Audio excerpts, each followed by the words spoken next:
dispersait et éliminait naturellement et sans problème toute trace de radioactivité. Dès les années 60, les militants de Greenpeace ont pourtant voulu éveiller les consciences, filmer ces cargos d'où l'on jetait les fûts par-dessus bord. En 1993, cette pratique a heureusement été interdite par le droit international, ce qui n'empêche pas certains, vous allez voir, de continuer d'utiliser les océans comme des poubelles, des océans devenus radioactifs qui se traduisent pour les habitants riverains par des augmentations des cas de cancer et par des dégâts environnementaux considérables. Océan poubelle, c'est signé Thomas Reuter et Manfred Ladvig. Le monde entier se souvient de ces images. Des fûts remplis de déchets radioactifs sont simplement jetés à la mer. C'est ainsi que l'on s'est débarrassé des résidus encombrants, pendant des décennies. Les activistes de Greenpeace ont bien tenté de mettre fin à ces pratiques, mais en vain. Nous avons voulu savoir ce que sont devenus ces fûts de déchets radioactifs, ces décharges sous-marines sauvages. Notre enquête nous a mobilisés pendant une année entière. Aujourd'hui, l'évacuation en haute mer continue, sous une autre forme, certes. Nous sommes allés sur des marchés aux poissons et avons rencontré des chercheurs. Nous avons également approché beaucoup de personnes qui redoutent les pollutions radioactives. Nous avons interrogé des responsables politiques sur le lourd héritage de l'industrie nucléaire. Que savent-ils de ce qui se passe au juste au fond des mers ? Peu satisfaits de leurs réponses, nous avons décidé de partir nous-mêmes à la recherche des fûts de déchets radioactifs.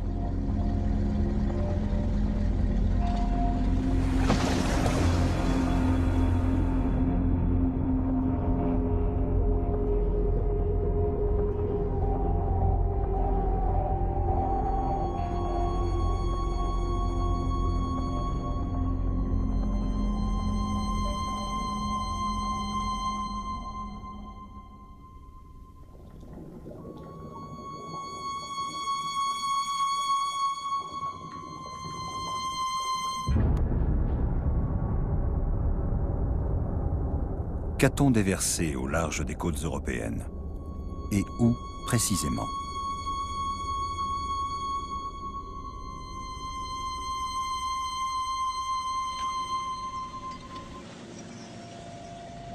Tout ce qui émettait un rayonnement a été jeté à la mer, dans des fûts d'acier comme ceci.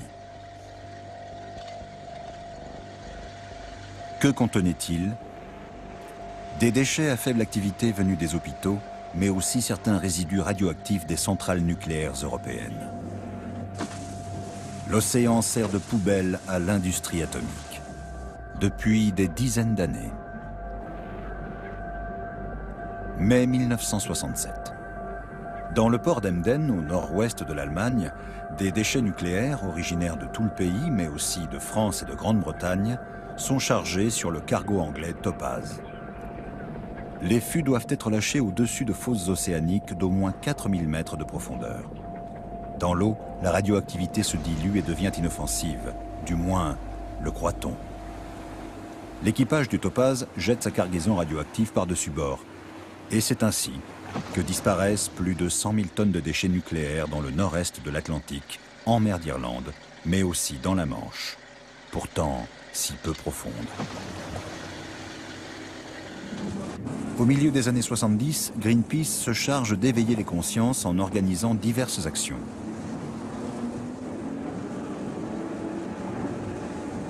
L'Europe est ébranlée, scandalisée.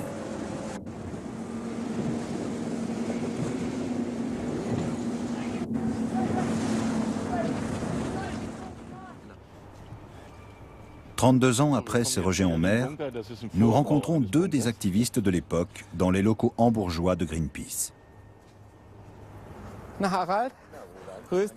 Harald Zindler et Roland Hipp ne se sont pas vus depuis des années. Tous deux ont lutté activement contre l'immersion des fûts.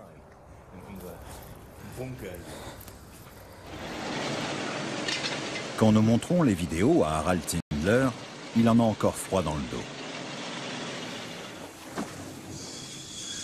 C'est monstrueux. L'industrie nucléaire, elle, ne s'est pas laissée impressionner par les actions de Greenpeace.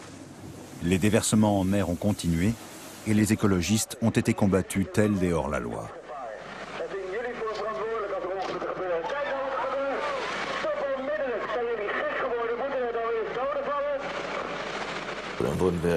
On a été fait prisonniers. Ils nous ont enfermés à l'avant du bateau et ont poursuivi les déversements. On les entendait faire.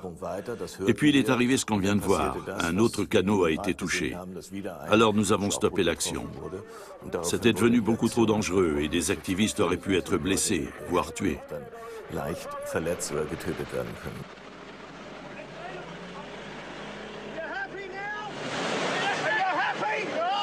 Ces événements remontent à plus de 30 ans. Que sont devenus tous ces fûts de déchets abandonnés sur le plancher océanique? Nous sommes allés à Londres rencontrer un physicien de l'atome dénommé John Large. Dans les années 60, il a participé au développement d'une bombe atomique pour le compte de l'armée britannique et en sait long sur les immersions, en particulier celles auxquelles se sont livrées les forces militaires. Ce qu'il nous montre là, c'est une barre de combustible non radioactive sortie de la centrale de Sellafield qu'il a gardée en souvenir. Ces objets étaient eux aussi coulés dans les profondeurs de la mer. Les membres de l'équipage étaient exposés sans aucun équipement de protection au rayonnement radioactif qui s'échappait des fûts. Plus longtemps les fûts restaient à bord, plus ça devenait dangereux pour eux. Le capitaine devait donc faire en sorte qu'ils atteignent le site d'immersion le plus vite possible. Si une mauvaise météo ou un obstacle quelconque ralentissait le cargo, la priorité du capitaine n'était plus d'atteindre le site en question, mais d'assurer la sécurité de son équipage et la sienne. Alors, une fois le temps maximum d'exposition écoulé, il donnait l'ordre de tout jeter par-dessus bord, où qu'il se trouve, si bien qu'on n'a aucune garantie que les déchets aient été coulés à l'endroit prévu. Dans ces conditions, comment retrouver ces fûts lâchés à la sauvette? Pour en contrôler la radioactivité, par exemple. Un coup d'œil au registre britannique renforce le doute quant à l'exactitude des données géographiques. Dans la colonne coordonnées ou profondeur, on trouve souvent la mention inconnue. Pire encore, dans la rubrique radioactivité, on lit aussi inconnu, inconnu, inconnu. Et cela dans le relevé officiel des immersions en mer d'Irlande. Qui pourrait bien savoir où sont ces fûts?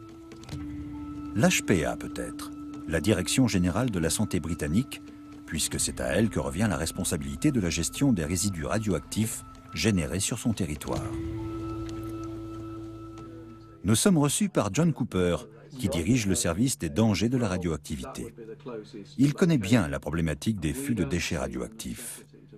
Les cartes des sites de déversement peuvent-elles vraiment être incorrectes? Je serais étonné qu'il y ait des dépôts dont on n'ait pas connaissance. Mais on ne peut pas non plus entièrement l'exclure. L'armée ne vous a jamais dit ce qu'elle avait déversé. Comment vous positionnez-vous face à ce problème? Je crois qu'il faut se fier aux informations que l'on a.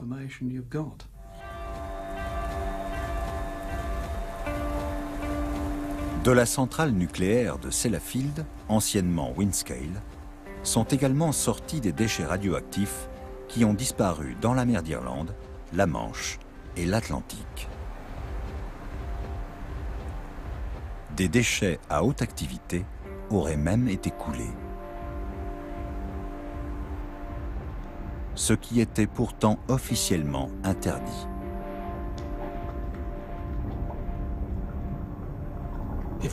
Si vous regardez l'inventaire des déchets retrouvés dans les fonds marins, et je parle seulement de ce qui a été volontairement déversé, pas de résidus d'essai atmosphériques, il est tout à fait clair que des déchets à haute activité ont été immergés.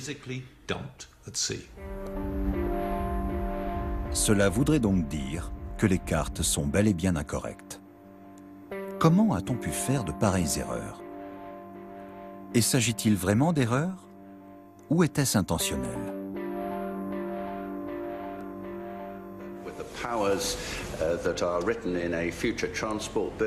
Michael Meacher pourrait nous éclairer sur la question. Il était ministre de l'Environnement de 1997 à 2003 et avait une attitude critique vis-à-vis de la politique pratiquée en matière de déversement.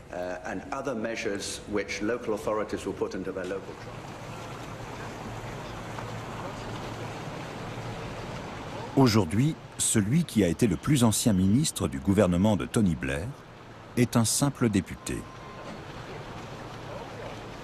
Nous lui avons montré les dossiers. Qui a donné de faux renseignements? Qui était au courant de ces déversements?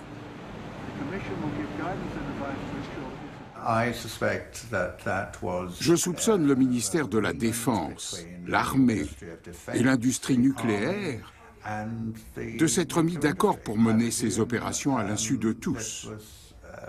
En d'autres termes, c'était un genre de complot. C'est pour ça possible aujourd'hui d'obtenir des renseignements précis sur ce qui a été jeté et où. Je crois qu'on a une assez bonne idée des lieux où ont été effectués ces déversements. Mais il n'y a rien de sûr et on ne connaît pas leur volume. Et nous ignorons tout des conséquences que pourront avoir ces déversements en mer dans les dizaines ou les centaines d'années à venir. J'insiste, nous avons affaire à une sorte de conspiration. Même Greenpeace ne se doutait pas à l'époque que la situation était aussi grave. Quoi qu'il en soit, ces actions de protestation ont été couronnées de succès. En 1993, l'immersion des déchets radioactifs est interdite à l'échelle mondiale et les activistes de Greenpeace sont célébrés en héros, comme ici dans le port de Vigo, en Espagne. Voilà plus d'un demi-siècle qu'on immergeait des fûts de résidus nucléaires dans la mer en se raccrochant à ce fameux credo « La solution à la pollution, c'est la dilution ». Vraiment ?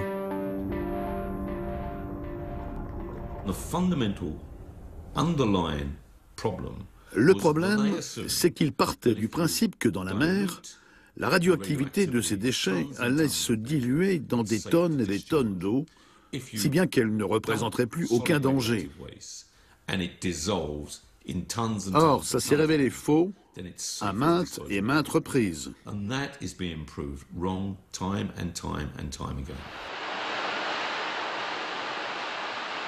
La première preuve que les résidus hautement toxiques restent dangereux alors même qu'ils sont entreposés au fond des mers est recueillie au milieu des années 80.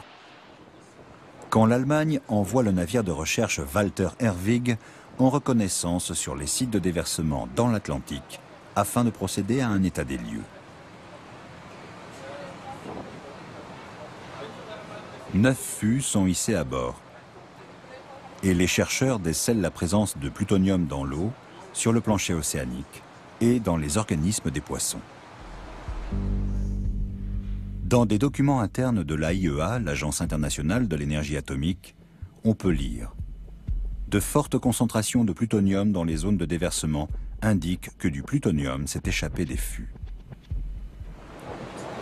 Le poison a donc incontestablement contaminé la biosphère.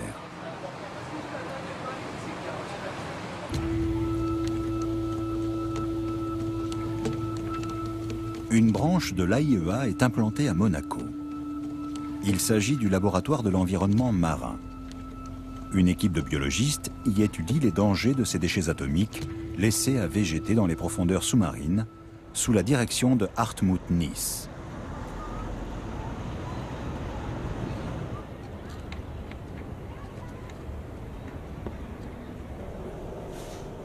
Quelles conséquences ces substances peuvent-elles avoir sur l'organisme ? Pour le savoir, les chercheurs du laboratoire donnent des aliments contaminés à un certain nombre d'animaux marins. D'autre part, ils tentent d'évaluer la dangerosité des fûts de déchets largués en haute mer. Que deviennent-ils? Sont-ils toujours intacts après toutes ces années? Ou bien sont-ils rongés par la rouille? On inspecte continuellement le fond de la mer. Alors s'il y avait des fûts, on les aurait forcément retrouvés. Vous pensez donc que les fûts largués dans la Manche ont tous été rongés par la rouille ou ont disparu? C'est ça, oui. Et si on trouvait des fûts intacts, est-ce qu'il ne faudrait pas les repêcher? Si ce n'est pas trop compliqué, oui, bien sûr. Aucune nouvelle exploration des fonds marins n'a été faite depuis 12 ans. Hartmut Niss a-t-il raison? Les fûts sont-ils tous dévorés par la rouille? Nous avons décidé de nous en rendre compte par nous-mêmes en allant explorer Earth Deep, le seul site de déversement à notre portée, étant donné nos moyens et notre équipement. Il s'agit d'une dépression sous-marine située au cœur de la Manche, non loin des îles anglo-normandes.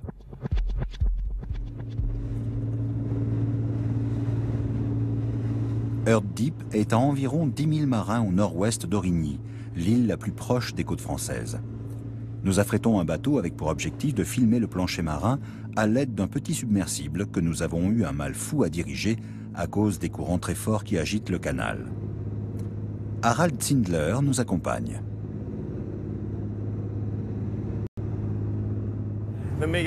Si nous en avions les moyens, je repêcherais tout de suite un de ces fûts et je l'apporterais aux responsables. Ce qu'ils ont fait est totalement irresponsable. Plus de 28 000 fûts de déchets radioactifs ont été largués ici. C'est effarant. Effarant, oui. Car ces milliers de fûts de déchets nucléaires reposent ici. Non pas à 5000 mètres, mais à seulement 100 mètres de profondeur. Le suspense est à son comble. D'après la carte, nous sommes à présent à l'endroit précis où ont été déversées quantité de munitions de la Seconde Guerre mondiale et de déchets radioactifs. Qu'allons-nous y trouver aujourd'hui?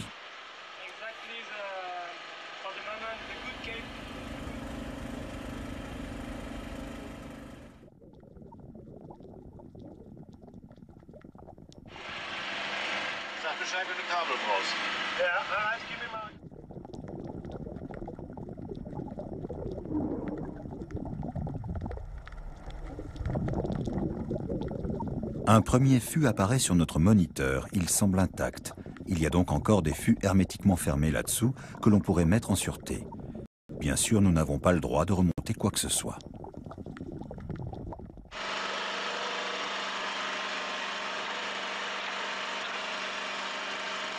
Un peu plus loin, notre submersible filme cet autre fût sérieusement attaqué par la rouille. Une trouvaille qui a le don d'indigner Harald Zindler. Je suis d'autant plus scandalisé que ces fûts sont à très faible distance des côtes, en plus du fait qu'ils reposent à une profondeur de seulement 90 à 140 mètres. On voit les côtes d'Aurigny ici, et celles de France là-bas, à une demi-heure de bateau.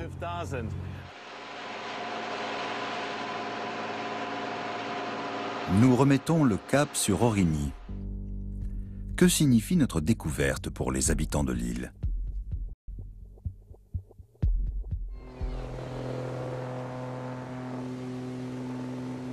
Chris Busby est en route lui aussi. Physicien de son état, il est déjà venu à Aurigny il y a plusieurs décennies. À l'époque, il avait été appelé par un médecin qui trouvait que les cas de cancer étaient anormalement nombreux parmi les insulaires. Voilà très longtemps que Chris Busby lutte contre les dangers des rayonnements ionisants, et sa position inflexible dérange les autorités qui préfèrent le stigmatiser que d'écouter ses conseils avisés.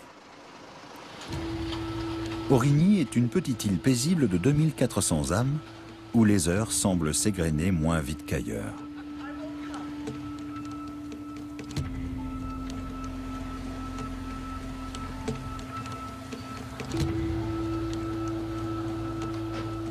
Elle attire un certain nombre de riches retraités britanniques.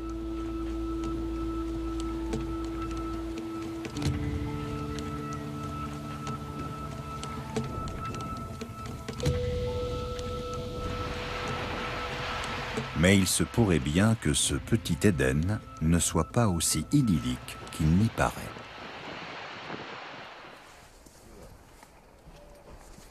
Contre toute attente, Chris Busby nous emmène d'abord au cimetière chercher les victimes, comme il dit. Les tombes en disent plus long que n'importe quelle valeur limite d'exposition aux radiations. 35. Where? There. Statistiquement, il suffit d'un cas de leucémie infantile et vous avez votre réponse. Il y en a beaucoup trop sur cette île, beaucoup trop.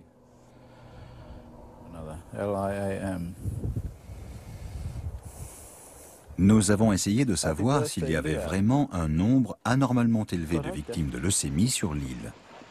Mais l'État britannique refuse de révéler les chiffres exacts, sous prétexte que ces données sont confidentielles. À la recherche d'indices pouvant nous éclairer, nous interrogeons les habitants des abords du cimetière.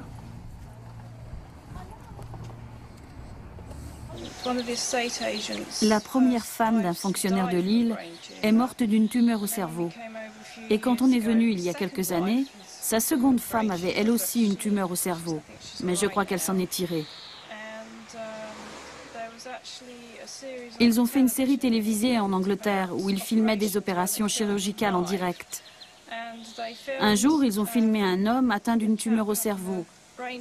Et on s'est rendu compte qu'il était d'Aurigny. Il est mort l'an dernier. Et il y a eu au moins un enfant atteint d'une tumeur au cerveau. Nous, on rentre en Angleterre. D'après les statistiques, la situation est manifestement anormale. Et pourtant, lorsque Chris Busby contacte les autorités compétentes, on persiste à lui dire que tout va bien.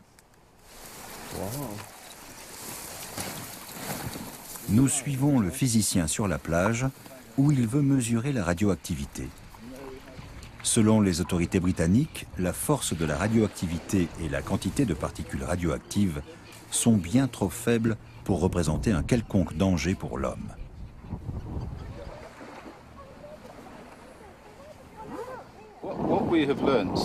Ce qu'on sait depuis les années 80, c'est que tout ce qu'on rejette à la mer finit par revenir sur la Terre, avec les toutes petites particules qui composent le fond marin et qui attirent la radioactivité, le plutonium, le césium et tout le reste.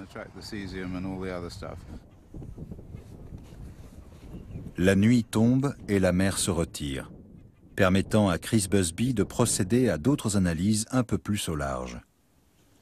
D'après lui, les autorités ne procèdent à aucune mesure et ne font qu'estimer la radioactivité probable à Earth Deep.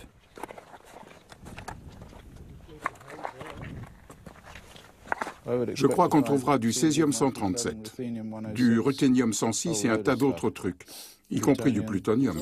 Du plutonium? Oui, bien sûr. Alors il se peut que ce soit très toxique par ici? Bien sûr.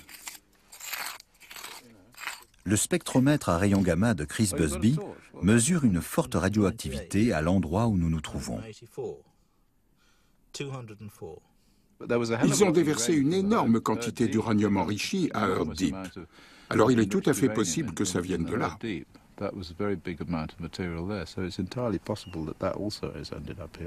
Nous effectuons nous aussi des mesures à l'aide de notre compteur Gégère. Le résultat corrobore celui du spectromètre gamma. Quel risque cela représente-t-il pour les gens d'Aurigny? Il suffit d'une cellule endommagée qui va influencer la cellule voisine et ainsi de suite, jusqu'à ce qu'un cancer se déclare. Donc n'importe quelle dose, le moindre radionucléide dont le noyau s'est désintégré peut provoquer un cancer. Chris Busby a-t-il raison? Auquel cas, ne devrait-on pas mettre les fûts intacts en lieu sûr? Qu'en dit le responsable de l'évaluation des dangers de la radioactivité au sein de la Direction générale de la santé britannique? Je ne pense pas que les fûts de Earth Deep représentent un danger significatif. Même s'ils sont à seulement 100 mètres de fond? On ne ferait sûrement pas ça aujourd'hui. Mais maintenant, la meilleure chose à faire, c'est de laisser les fûts où ils sont. Pour obtenir plus de précision, nous nous adressons à l'Agence internationale de l'énergie atomique. Comment évalue-t-il le risque? La capacité de dilution dans la mer est immense. Cela a été prouvé par les centrales de Sellafield et de La Hague. Toutes les deux ont procédé à des rejets en mer de leurs effluents radioactifs qui se sont déplacés au fil des années et des courants. Et si ce n'était pas de l'eau de mer, elle serait parfaitement potable. Un point de vue qui est loin de faire l'unanimité. Klaus Gruppen a publié des ouvrages de référence sur la question. Si les éléments radioactifs se diluent tellement bien dans l'eau qu'elle reste potable, Alors, tout va bien? Si on disposait de l'espace tout entier et d'une quantité d'eau infinie, alors peut-être qu'on pourrait compter sur une très forte dilution. Mais la Terre est un tout petit corps céleste avec une masse fixe de 5 fois 10 puissance 26 kg, alors la concentration ne pourra qu'augmenter. À ce stade de notre enquête, nous retenons que la radioactivité pourra se disperser, certes, mais elle ne pourra pas disparaître. Que nous manquons d'informations précises sur la quantité et l'état des colis radioactifs. Et enfin, que les opinions divergent quant à la nécessité de les repêcher.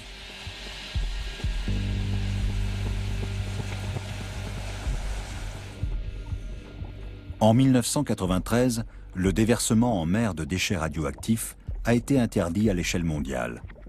Mais l'industrie nucléaire a trouvé d'autres moyens de se débarrasser de ces résidus encombrants. Ne pouvant plus larguer de fûts en pleine mer, elle a construit d'immenses canalisations sous-marines lui permettant d'évacuer malgré tout ces effluents radioactifs au large, une fois de plus.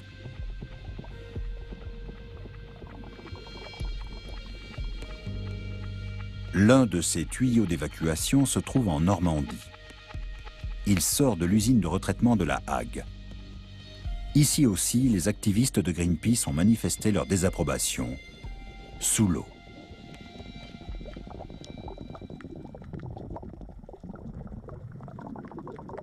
Pour les écologistes, une chose est claire.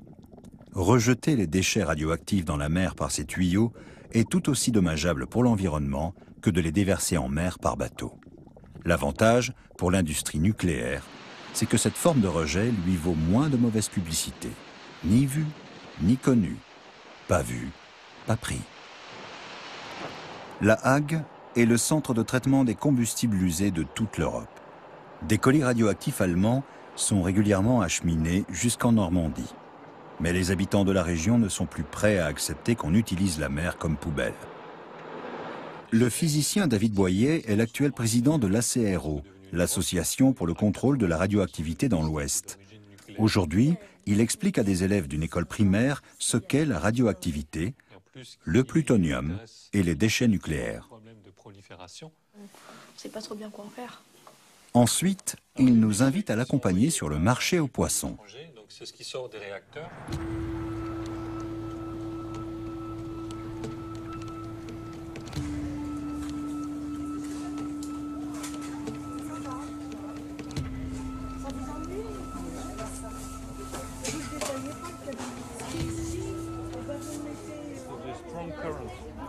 D'après David Boyer, avec ce qui s'est passé à Fukushima, il serait grand temps de revoir les critères d'appréciation de la santé des poissons et autres fruits de mer.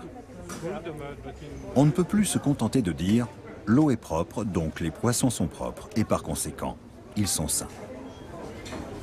Certains poissons sont contaminés et d'autres non. C'est difficile à déterminer vu qu'ils se déplacent tout le temps. Un poisson pêché dans un endroit a priori non contaminé a très bien pu séjourner dans des eaux contaminées auparavant. Dans ces moules aussi, on pourrait bien trouver quelque chose. Comme quoi? Des éléments radioactifs rejetés par l'usine de retraitement, comme de l'iode ou du cobalt. C'est une question de chance, comme dans les jeux de hasard. Les déchets toxiques qui sortent de l'usine de retraitement de La Hague ne sont plus le problème exclusif des Normands depuis longtemps. La pollution des eaux marines est désormais un problème européen. Si vous mesurez le rapport entre les avantages et le risque, vous vous rendez compte que les avantages sont quasi nuls, mis à part pour l'économie locale, tandis que le préjudice est immense, bien sûr. Ce qu'ils font là est immoral. Nous accompagnons à présent David Boyer à Ostende, ce célèbre port belge situé à 400 km de La Hague. Le physicien veut nous montrer jusqu'où peuvent dériver les particules radioactives, sachant qu'on peut en déterminer l'origine de façon certaine. David Boyer a donné rendez-vous à un activiste belge avec lequel il ramasse des algues. Les écologistes n'ont pas confiance dans les données communiquées par les exploitants de la centrale.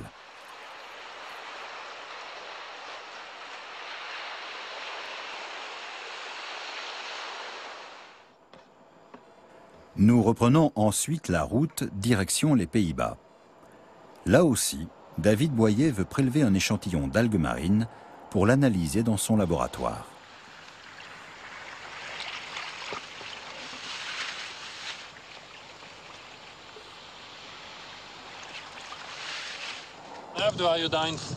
J'ai ici des algues venues d'Allemagne. Elles nous ont été envoyées par un ami allemand qui voulait savoir si les particules d'iode radioactives rejetées par la Hague arrivaient jusqu'aux côtes allemandes. Notre réponse est oui. Nous avons trouvé de l'iode radioactif dans les algues qui poussent sur le littoral allemand.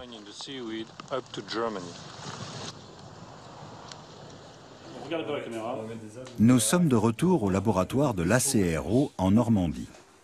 Dans les algues recueillies par David et les autres volontaires, on décèle un taux de tritium 5 fois plus élevé que celui communiqué par l'établissement Areva de la Hague. Nous comprenons maintenant pourquoi ces citoyens éprouvent le besoin de vérifier ces informations par eux-mêmes. David Boyer a rapporté des animaux marins du marché et Pierre Barbet, biologiste moléculaire, va nous expliquer ce qui se passe chez ces animaux.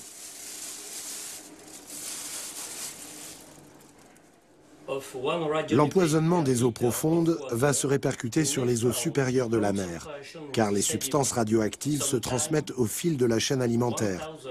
Ce ver, par exemple, peut contenir 2 à 3 000 fois plus de radioactivité que son environnement. Il va être mangé par un animal du maillon suivant et on aura une contamination en chaîne.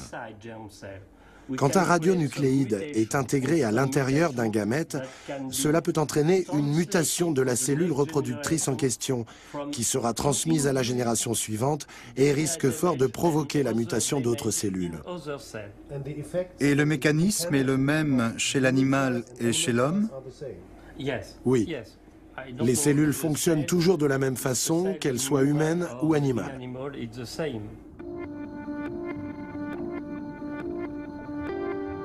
Au large des côtes européennes, on a décelé du plutonium hautement toxique chez des phoques moines de Méditerranée et du césium radioactif chez des marsouins communs.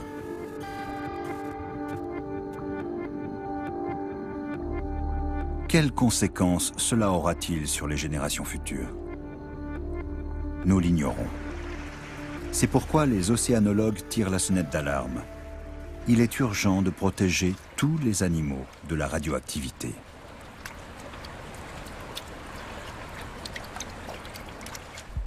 Et pour nous, êtres humains, quel danger représentent ces décharges radioactives sous-marines? Nous sommes allés chercher des réponses à Sellafield, au nord-ouest de l'Angleterre, d'où des rapports alarmants nous étaient parvenus. C'est en effet là-bas que se cache un deuxième tuyau d'évacuation en mer des effluents radioactifs européens. Comme en France, ce sont des activistes de Greenpeace qui ont attiré l'attention sur le problème. C'était en 1997. Parmi eux, Sean Burney, qui avait alors 35 ans.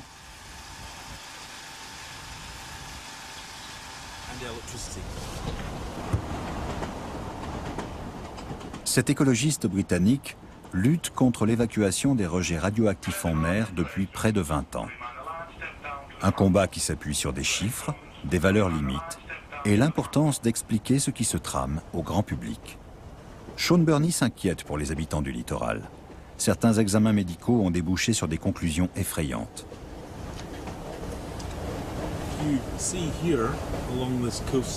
Vous avez des gens qui vivent le long de cette côte. Regardez, il y a toute une enfilade de petites maisons sur cette plage. Et leurs habitants font partie de ce qu'on appelle les groupes critiques. Parce qu'ils vivent sur la plage même, donc ils sont exposés tous les jours aux radiations qui émanent de la mer. Leurs maisons sont pleines de poussière de plutonium. Leurs corps sont plus radioactifs que la normale. Ils ont du plutonium dans les dents. Plus ils habitent près de Sellafield, plus on détecte de plutonium dans leurs dents. Le tuyau d'évacuation de Sellafield n'est vraiment visible que du ciel.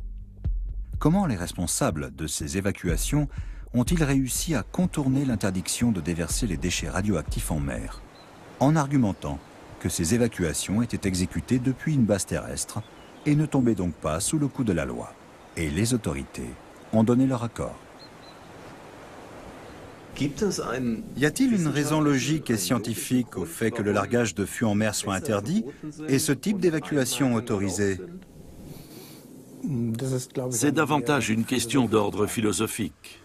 Pour Wolfgang Renneberg, tout ça n'a rien de philosophique. Il a dirigé le service de la sécurité nucléaire au sein du ministère allemand de l'Environnement et est expert en matière de traitement des déchets nucléaires. Non, il n'y a aucune justification logique. Les raisons sont purement économiques. La question est de savoir combien cela coûterait, par exemple, de construire des structures pour filtrer les effluents de manière à ce que les rejets à la mer soient quasiment nuls. Peut-être que cela coûterait si cher que la centrale ne serait plus rentable. Voilà la vraie raison.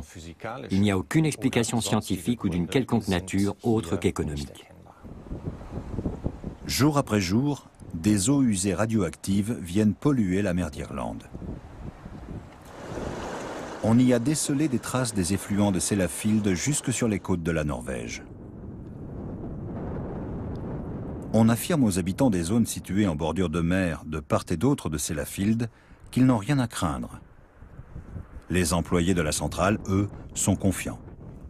Aussi bien leur chef que les autorités en charge de la sécurité nucléaire affirment qu'ils ne courent aucun risque. Tout est soi-disant contrôlé en permanence. Et pourtant, tous les jours, on trouve du plutonium sur cette plage. Il vient là encore de la mer, se dépose sur le sable, sèche et reste là. Les gens d'ici se doutent depuis longtemps déjà que le danger est plus grand que ne veulent bien l'avouer les autorités. Ce n'est pas nous qui allons refaire le monde, ce sont eux là-bas. Je n'ai encore jamais eu vent de quoi que ce soit de franchement inquiétant. Peut-être qu'ils passent tout ça sous silence, mais comme je n'en sais rien, toutes les mers du monde sont polluées de toute façon. En 2012, la plage de Sellafield a été désignée comme l'une des plus propres d'Angleterre.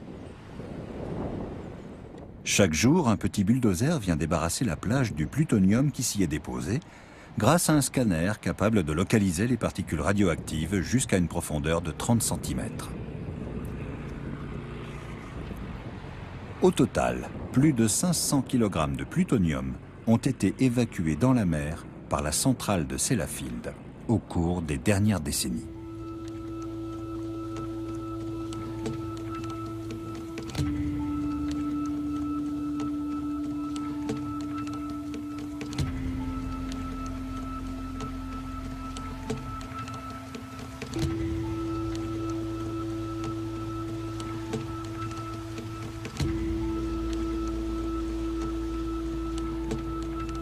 Dans l'arrière-pays de Sellafield vit une néerlandaise du nom de Janine Alice Smith. Elle habite là depuis des dizaines d'années. Selon elle, les autorités britanniques minimisent le problème de la radioactivité. Elle est persuadée que c'est le plutonium qui a provoqué la leucémie dont son fils a souffert étant petit.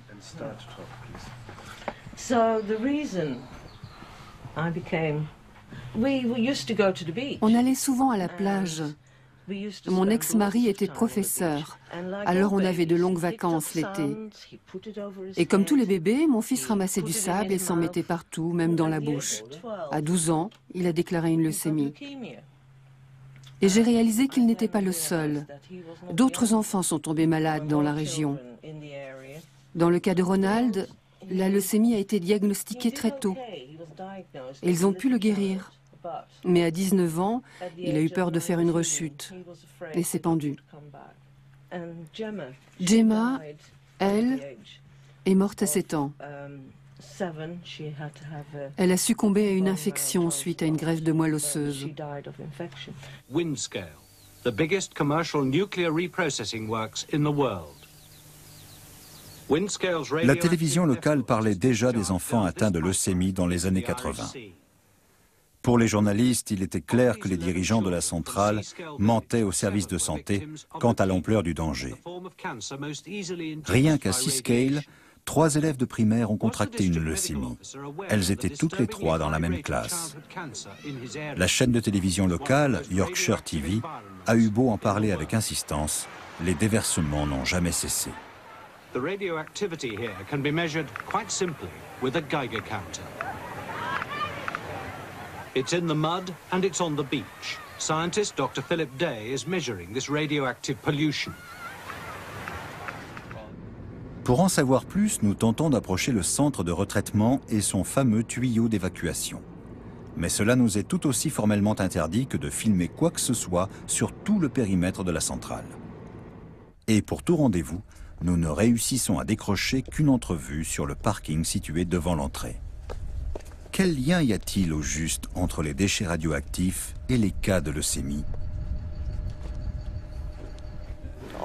C'est une question complexe. Les autorités médicales britanniques, donc les personnes qui sont les mieux à même d'y répondre, se penchent sur le problème depuis des années. Ils sont arrivés à la conclusion que les cas de leucémie qu'on a recensés dans une localité donnée, des alentours de Sellafield, ne peuvent être imputés à nos activités. Sur la base de cette conclusion, la plage reste accessible malgré la présence de plutonium. Et pourtant, il est depuis longtemps admis dans les milieux scientifiques qu'un empoisonnement chronique peut provoquer un cancer, même à des doses de radiation très faibles. On trouve même du plutonium sur les berges de cette rivière à 10 km à l'intérieur des terres, où Janine et Sean détectent une radioactivité nettement plus élevée que la normale.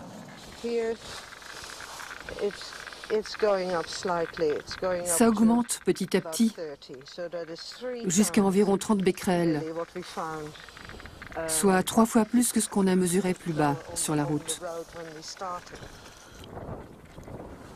Et c'est là encore un endroit aisément accessible au public.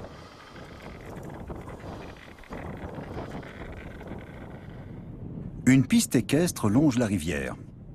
Sean Burney et Janine Alice Smith accusent les autorités d'effectuer volontairement des mesures imprécises. Quand ils viennent faire des mesures, ils prélèvent juste un échantillon à un endroit donné. C'est ce que je me tue à expliquer aux journalistes. Ces gens se focalisent sur les changements qu'on observe d'une année sur l'autre. Mais ce qui s'est passé il y a 50 ans, ça, ils essaient de le cacher. Et pourtant, c'est bien réel.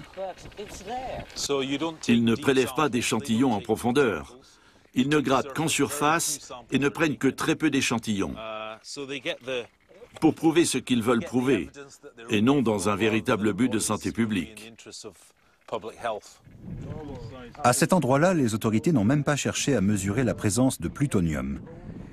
Nous prélevons un échantillon que nous ferons analyser à l'université de Mayence en Allemagne.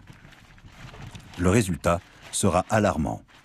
La quantité de plutonium est 10 fois supérieure à la valeur limite recommandée.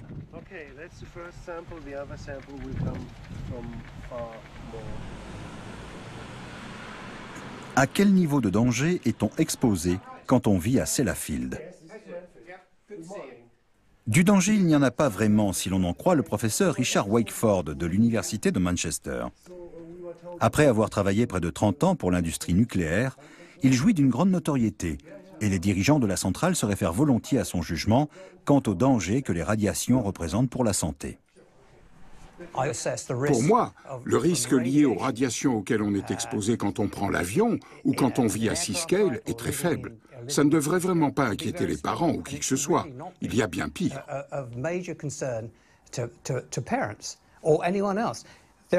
Les statistiques ont démontré que les leucémies infantiles s'étaient multipliées toutes ces années. La leucémie infantile a principalement 2 origines. Soit elle fait suite à une infection, mais nous ignorons encore quel agent pathogène déclenche la maladie, chose plutôt rare. Soit elle résulte du brassage à grande échelle des populations urbaines et rurales. Conclusion. Ces cancers seraient provoqués par un virus ou par un brassage de population dans les environs de Sellafield et non par les déchets hautement radioactifs rejetés dans la mer. Ne sachant plus que penser, nous nous tournons vers Wolfgang Hoffmann, un épidémiologiste allemand, membre de la Commission fédérale de protection contre les radiations, qui accepte de nous accorder une entrevue dans un hôtel de Bonn. Partagez-vous l'avis des experts britanniques sur l'absence de lien de cause à effet entre la centrale et les cancers? Non, ils ont tort. Scientifiquement, c'est tout à fait clair. Il y a très peu de preuves concernant l'hypothèse du brassage de population et carrément aucune concernant celle du virus. Bien au contraire. Pendant des décennies, on a essayé de trouver une origine infectieuse à la leucémie infantile, mais il n'y a ni virus ni anticorps. Ce qui veut dire qu'on peut laisser tomber une fois pour toutes cette hypothèse. Ces deux théories ont été formulées dans le simple but d'écarter la piste des radiations. Les risques liés aux radiations ne sont toutefois plus écartés dans les dossiers internes de l'AIEA. Si on y recense les avantages du nucléaire, parmi lesquels une énergie à faible coût et des emplois que le secteur génère, on y liste également les risques que le professeur Wakeford dément. La radioactivité peut bel et bien entraîner une mort précoce, suite notamment à des cancers tels que la leucémie, le cancer des os, le cancer de la thyroïde et le cancer des poumons.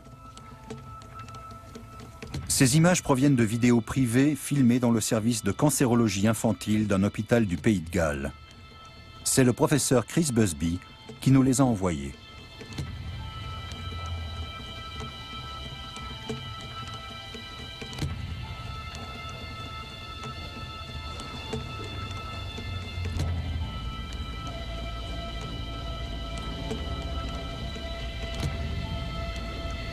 Les médecins de ce service ont traité un nombre toujours croissant de leucémie infantile au cours des dernières décennies. Pour les enfants, le traitement est une véritable torture. Ici, on est convaincu que Sellafield est à l'origine de la maladie. Chris Busby a souhaité s'entretenir à nouveau avec nous. Avec son compagnon de lutte, Richard Bramhall, il nous raconte une histoire incroyable. Le nombre de cancers dans la région de Sellafield est 10 fois plus élevé que dans le reste du pays. Ils font tout pour camoufler la vérité. Ces chiffres, on nous les a communiqués clandestinement.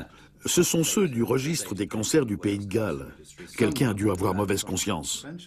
Des gens du centre de cancérologie gallois nous ont dit qu'ils nous donneraient les chiffres. Pas les chiffres précis de chaque localité, mais les chiffres globaux des comtés.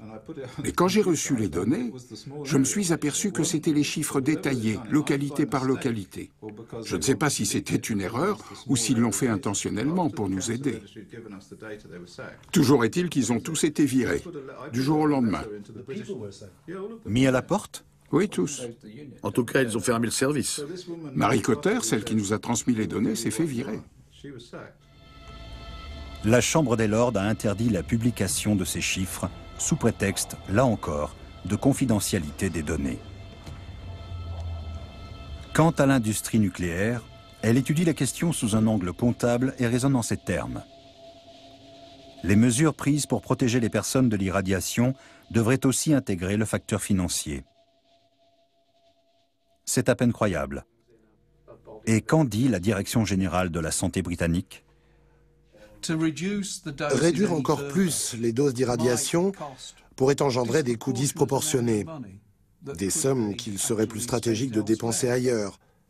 Alors il faut trouver une sorte d'équilibre. En d'autres termes, on préfère laisser mourir un certain nombre de personnes plutôt que de dépenser les sommes nécessaires pour réduire la quantité de radionucléides dans la mer. C'est bien ça. Vous faites cette comparaison. Effectivement. Et c'est ce que l'on fait dans bien d'autres domaines que celui de la santé. De quel cerveau a pu sortir ce type de réflexion? Nos investigations nous mènent à la CIPR, la Commission internationale de protection radiologique, qui se présente comme une organisation indépendante et bienveillante au service du public. La directrice rejette notre demande d'interview. Sur Internet, nous trouvons la vidéo d'un cours dispensé par l'ancien directeur du groupe, Roger Clark, où il explique le principe de l'analyse coût-avantage. Il cite la doctrine épicurienne de l'utilitarisme. L'intérêt du plus grand nombre prime sur celui de la minorité. La CIPR nous a par ailleurs été décrite comme un prolongement de l'industrie nucléaire. Le professeur Wakeford est d'ailleurs cité sur leur site internet. À notre grande surprise, nous y trouvons aussi John Cooper de la Direction générale de la santé britannique. Vous travaillez pour la Direction générale de la santé et dans le même temps, vous êtes membre de la CIPR. Ce qui revient à dire que vous vous conseillez vous-même en matière de sécurité nucléaire. N'y a-t-il pas là ce qu'on appelle un conflit d'intérêts? Oui, c'est vrai, il y a conflit d'intérêts. C'est un problème. La Direction générale de la santé britannique et la Commission internationale de protection radiologique sont une seule et même chose. La CIPR est constituée de représentants du gouvernement. Ce n'est pas une organisation indépendante. Les représentants de la Direction générale de la santé participent aux réunions de la CIPR et ce sont eux qui fixent les règles. Même l'ancien ministre britannique de l'Environnement doit admettre son impuissance. Lorsque j'étais en poste, mes collaborateurs n'étaient pas franchement ravis que je fasse appel à des gens comme Chris Busby ou John Large, c'est-à-dire à des scientifiques indépendants. Ils n'aimaient pas ce genre de confrontation. Et pourtant, si on pouvait mener ce genre de discussion ou de débat ouvert et honnête, on serait bien plus sûr de ce qu'on fait. Mais le gouvernement ne veut pas de ça. Il ne veut pas s'encombrer d'autre chose que des normes officielles. Autrement dit, celles qui sont définies par l'industrie du nucléaire. Et sur place. Voilà des années que Sean Burney et Janine Alice Smith font des constats affolants. Mais personne ne semble prêt à en discuter ouvertement. Et ils ont l'impression de se battre contre des moulins à vent. C'est devenu un endroit très triste. Avant, beaucoup de gens venaient passer leurs vacances ici. Ils arrivaient en train des 4 coins du comté.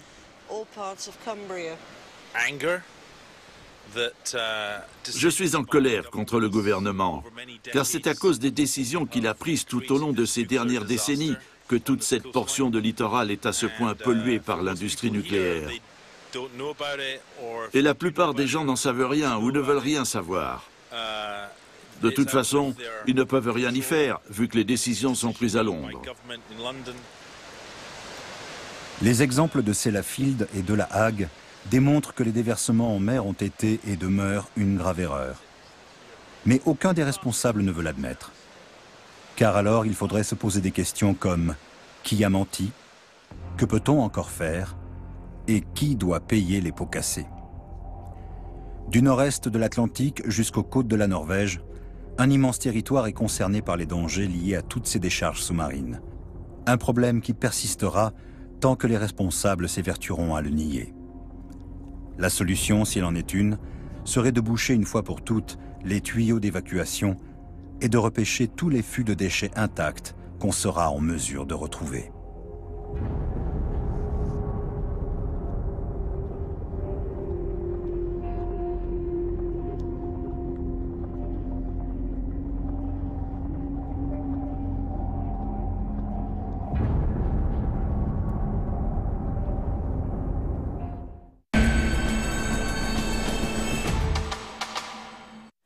Voilà pour cette plongée en eau profonde et radioactive. Film à revoir bien sûr comme toujours pendant 7 jours sur Arte Plus 7. Et puis Arte Futur, n'oubliez pas, pour aller plus loin.